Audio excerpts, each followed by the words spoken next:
In 2021, in a quiet digitization room above the Seine in Paris, a researcher scrolls through glass plate negatives from the Exposition Universelle of 1900.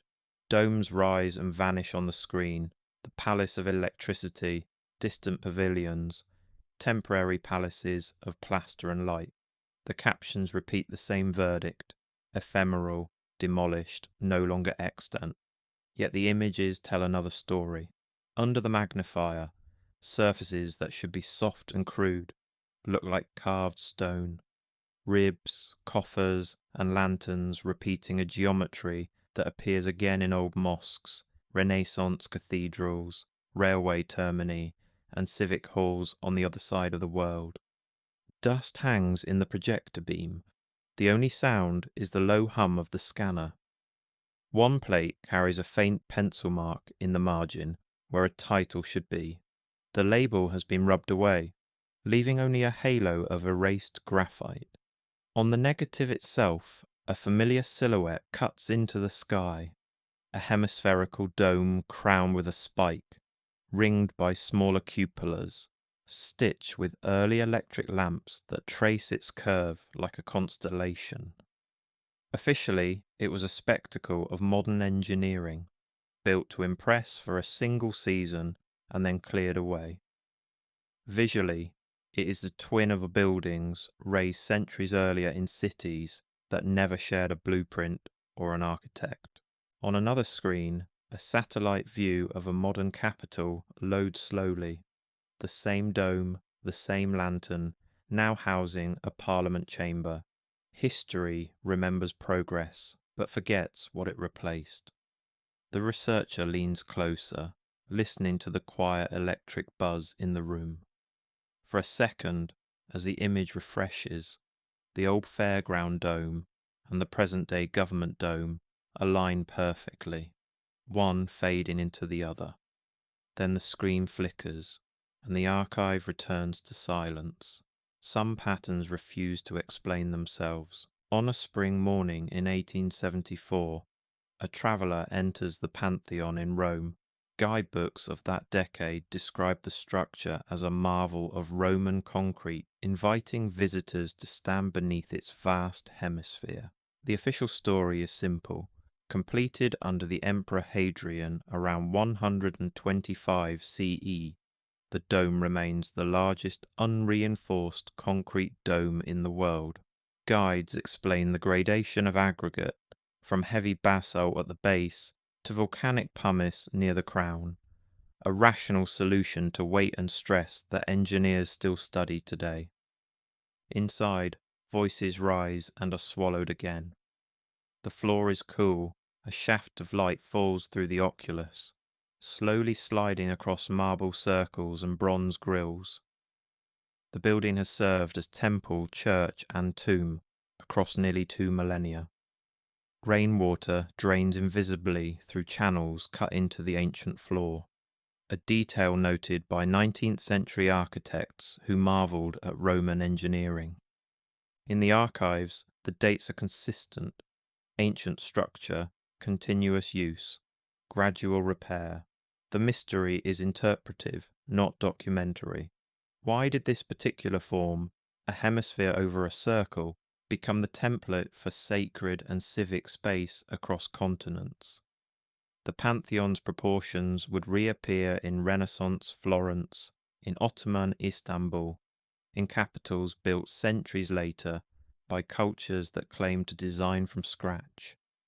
The sound here is simple, the soft echo of footsteps on stone, the way a whisper travels and then dissolves. Modern acoustic engineers treat the Pantheon as a case study in reverberation. For those who sense deeper patterns, its proportions recall later domes in distant cities. Outside, traffic hums. Inside, the air feels cooler, almost electrically still. The oculus frames the sky like a lens, a circle between earth and heavens that later ages would keep repeating, even when they claimed originality. By 1850, European engravings of Hagia Sophia circulate widely. Official guidebooks present it as a triumph of Byzantine architecture, consecrated in 537 CE under Emperor Justinian, converted to a mosque after 1453, and supported by centuries of buttressing and repair. The structure's main dome floats on a ring of 40 windows, the load eased by semi-domes and massive piers, an engineering solution that astonished the medieval world and continues to puzzle modern analysts. Ottoman records describe repairs after earthquakes. The dome partially collapsed in 558 and was rebuilt higher. Buttresses were added over subsequent centuries to stabilize the structure. Nothing in the surviving documents suggests hidden technology. The focus in official accounts is on piety, empire, and the challenge of spanning so much space without collapse. Yet travellers' accounts from the mid-19th century often remark on its sound. A muezzin's call, they noted, hangs in the air for several heartbeats. A single spoken word returns as a soft, layered murmur. These reactions appear in general terms, not as scientific measurements, but they echo a recurring motif across dome architecture, the hemisphere as instrument, not just shelter. On a cloudy afternoon in 1850, filtered light seeps through high windows, catches in dust, and reveals faint gold mosaics beneath a later plaster. Restorers' signatures remain scratched into stones on upper galleries, human traces in the margins of imperial grandeur. The dates align: construction in the 6th century, reinforcements after earthquakes. Official history is internally consistent. The unease comes from visual comparison. The outline of Hagia Sophia's dome reappears, with variations, in cities from Moscow to Washington centuries later. If each age solved its structural problems independently, why did they arrive at almost the same profile, the same lantern, the same acoustic cup?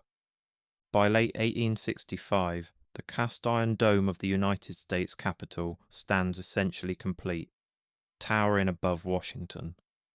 Official reports describe it as a symbol of union and progress after the Civil War. Iron ribs, inner and outer shells, crowned by Thomas Crawford's bronze statue of freedom. Architects openly reference earlier European precedents. Brunelleschi's dome over Santa Maria del Fiore in Florence, completed in 1436, is cited among the inspirations. In Florence, Brunelleschi had solved a puzzle that had defeated builders for decades: how to span the cathedral's wide crossing without traditional timber centering. His double-shell brick dome, with its herringbone pattern and internal ribs, remains a landmark in structural engineering. In Washington, Thomas U. Walter used iron instead of brick, but the geometry stayed familiar: a raised drum, a layered shell, a lantern as crown. 19th century visitors noted how voices under the Capitol dome carried unnaturally well during debates, every syllable amplified and blurred. The acoustics were criticized as too echoing for clear speech, a complaint that would recur in domed legislative chambers worldwide. The archival record shows minor discrepancies.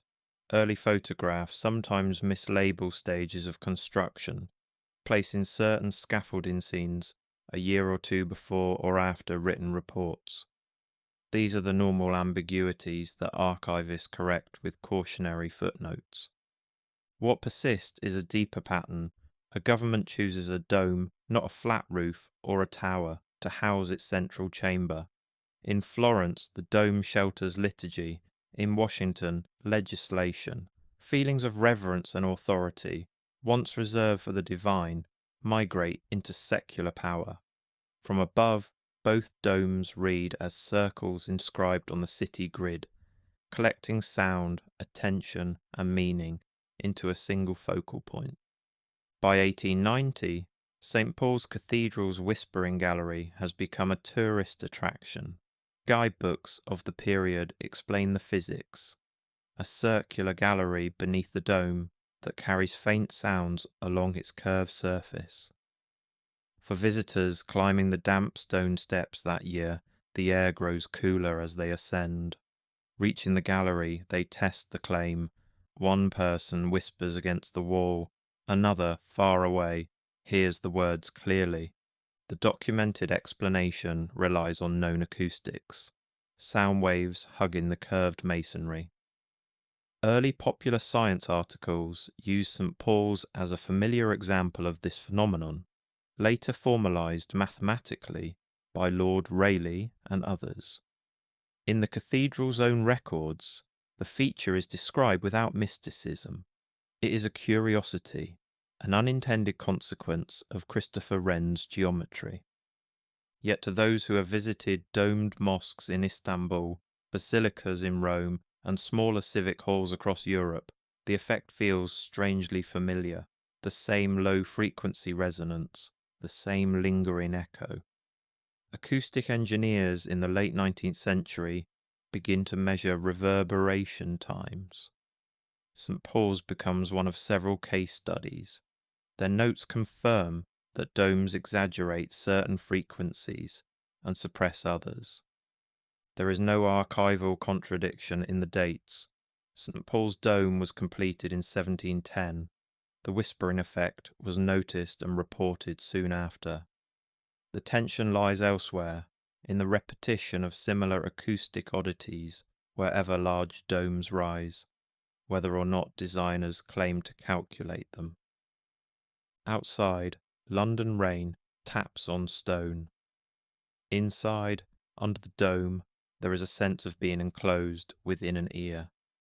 A visitor in 1890 might hear a distant carriage rumble, transformed into something like thunder. The dome keeps appearing wherever humans need to gather sound and attention into one place. In the summer of 1893, the World's Columbian Exposition opens on the shores of Lake Michigan. The official narrative is triumphalist. The White City showcases American industry and neoclassical design. Most buildings are clad in staff, a mix of plight, cement, and jute fibre, intended to last only for the fair's duration. Newspapers and guidebooks state plainly, these palaces will not endure. Photographs from that summer tell a different visual story. Under strong Midwestern sunlight, the domes and colonnades appear solid, almost stone-like.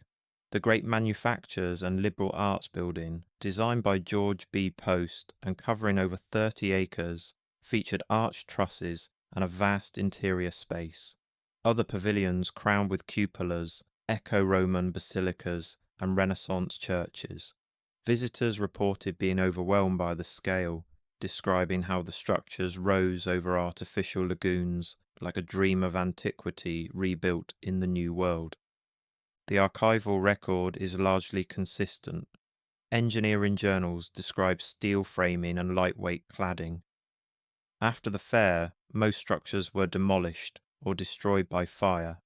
The Palace of Fine Arts alone survived in adapted form, eventually becoming the Museum of Science and Industry. Yet there are small puzzles.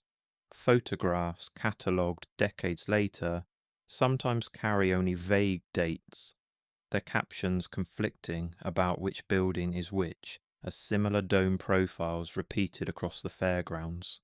Visitors' accounts mention band concerts under these temporary domes. Music swelled and rolled in ways that seemed disproportionate to the plaster and fibre supposedly overhead. Whether this was poetic exaggeration or genuine acoustic effect cannot now be measured. The air was hot that summer, the glare intense, reflections from water doubling the white hemispheres. The fair closed, the buildings vanished, only photographs remain, showing a brief reappearance of an ancient architectural language that official reports dismissed as temporary fashion. By night in 1900, the Exposition Universelle in Paris glows with electric light. Official accounts celebrate the new century. Incandescent filaments, moving sidewalks, iron trusses spanning vast halls. The Grand Palais, and Petit Palais, with their glass roofs and stone facades, are built to endure. Other dome structures are explicitly described as provisional, meant to impress for a season and then disappear. Film footage and photographs from that summer show a forest of domes, glass vaults over machinery halls, plaster cupolas above national pavilions, iron frame roofs painted to resemble stone.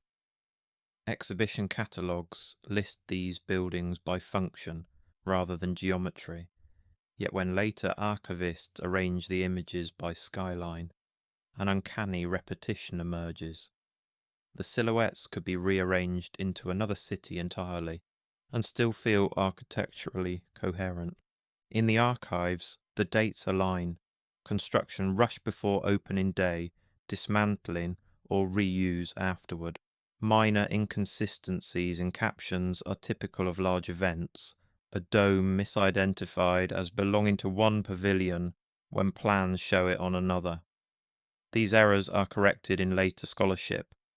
Nothing suggests deliberate concealment. The anomaly is subtler.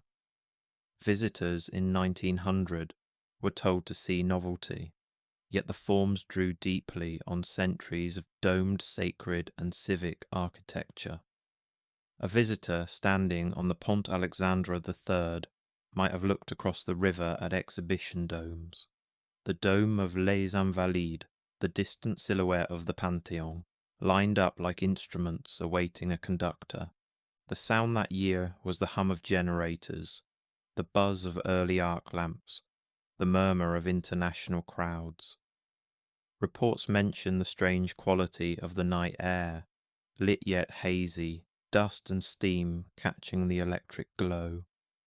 In that haze, domes appeared and disappeared like thoughts half remembered. The fair ended, the temporary structures came down. The pattern remained. On a winter day in 1913, frost hangs in the air above Moscow. Photographs taken from high vantage points show onion domes of Orthodox churches clustered alongside more recent structures.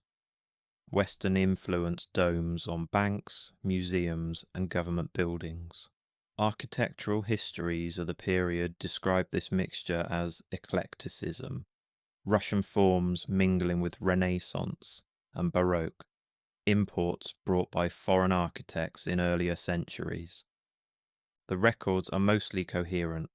Architects and patrons are named. Influences are openly cited. Italian masters had worked in Moscow since the 15th century. French and German engineers contributed to 19th century construction.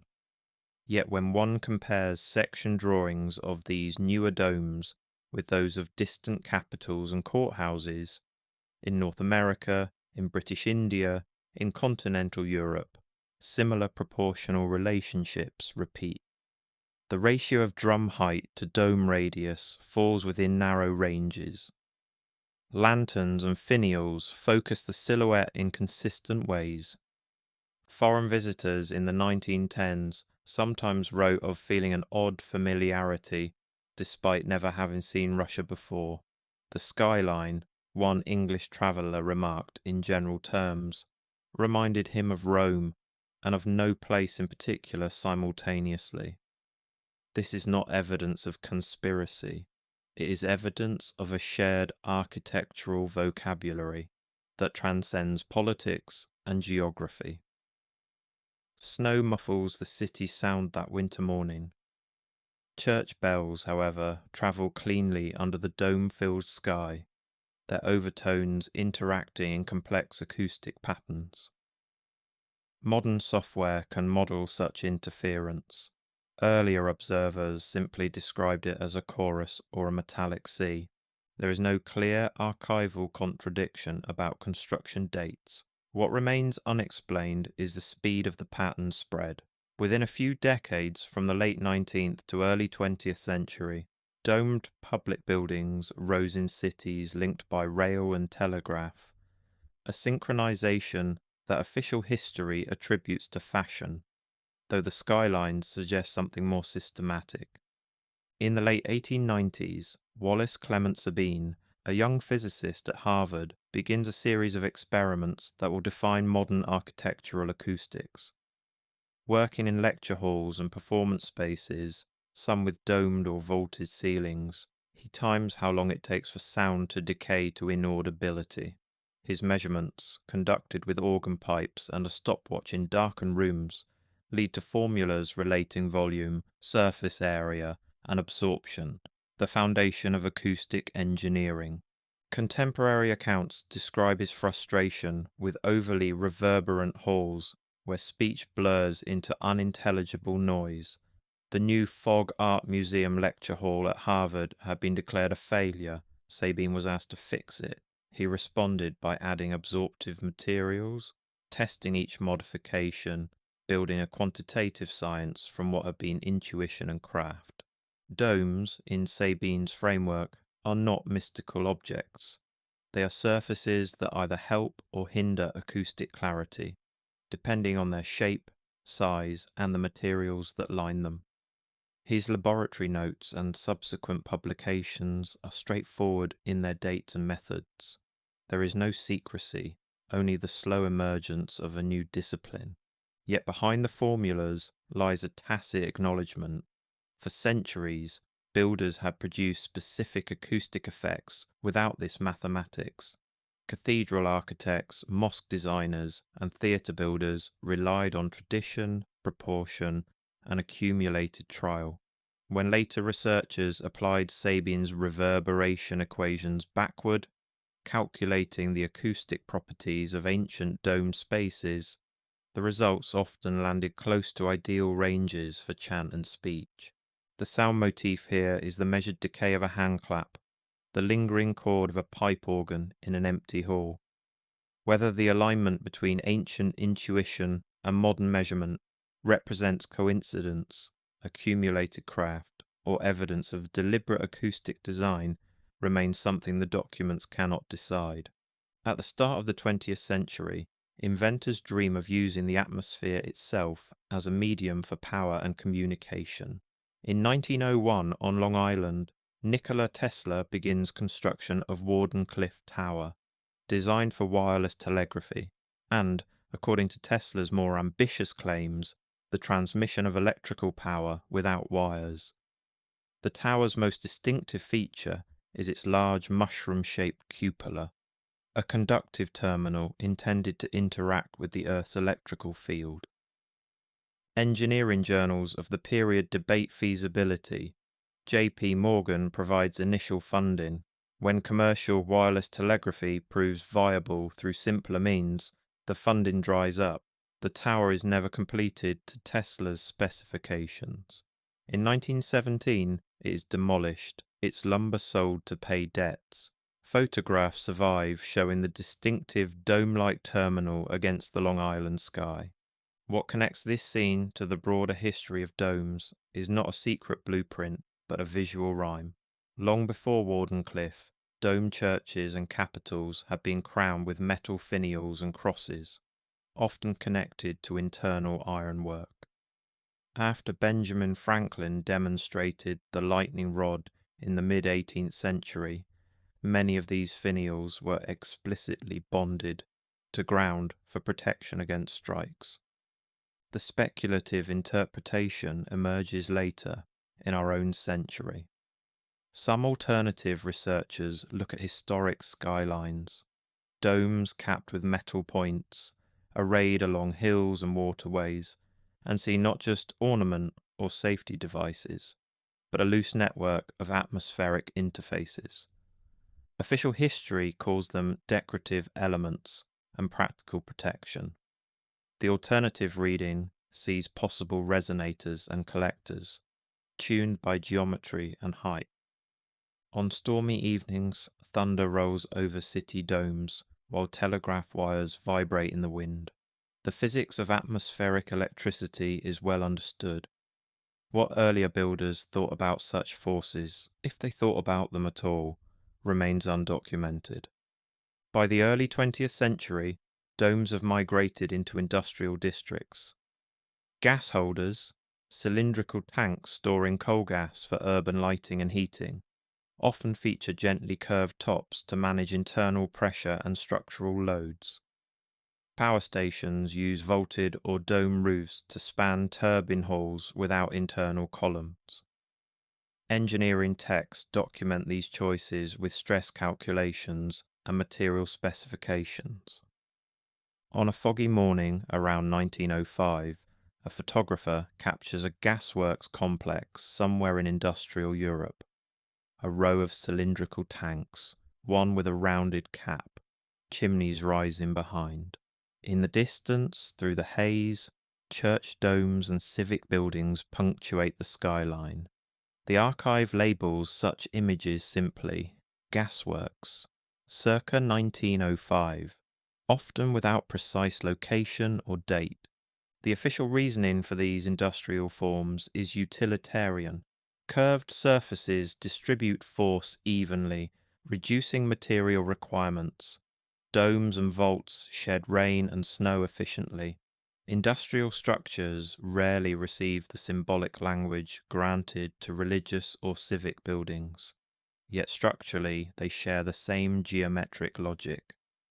They enclose, they withstand, they manage invisible pressures, whether of prayer, legislation, or combustible fuel.